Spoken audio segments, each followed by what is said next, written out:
Napakaganda ng sinabi niya. We're not here to talk about clothes or status. What really matters is how you treat people.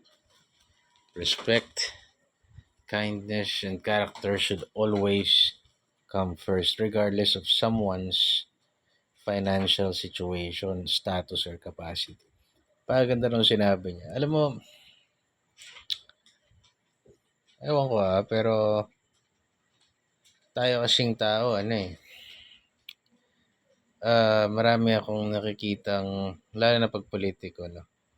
Fake ang pakitungo sa tao. Lalo na pag eleksyon o pag may kailangan lang sila. Kunwari, gusto nilang bilhin yung loyalty ng tao, doon sila mabait. Pag eleksyon, gusto nilang iboto sila ng tao, doon sila mabait. Pag mayroong mga tanga na tao na lalo na yung mga mayayaman na gustong bilhin yung loyalty ng tao para makasuhan nila yung ibang tao o makapaggawa sila ng perwisyo sa ibang tao, yun ang ginagawa. Maraming ganun mga tao.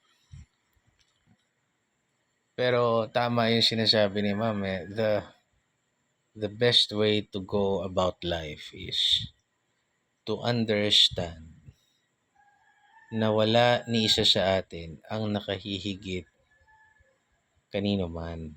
Yun ay ibig sabihin, we are equal in the eyes of God.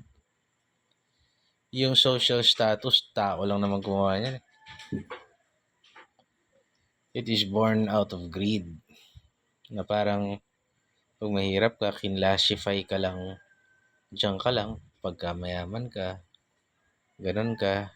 Pero in reality, kung especially yung mga naranasan ng magkasakit o mararanasan na near-death experiences o merong matinding spiritual awakening, you're going to understand that lahat tayo ay magkakapantay-pantay.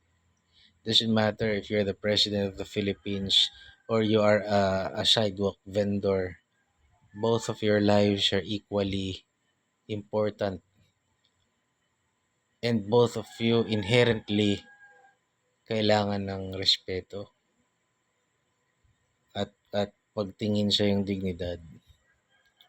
So, siguro, sa kabilang buhay, doon na lang natin mararanasan na, putya, hindi pala ako big shot. Lalo na itong mga politiko, yung mga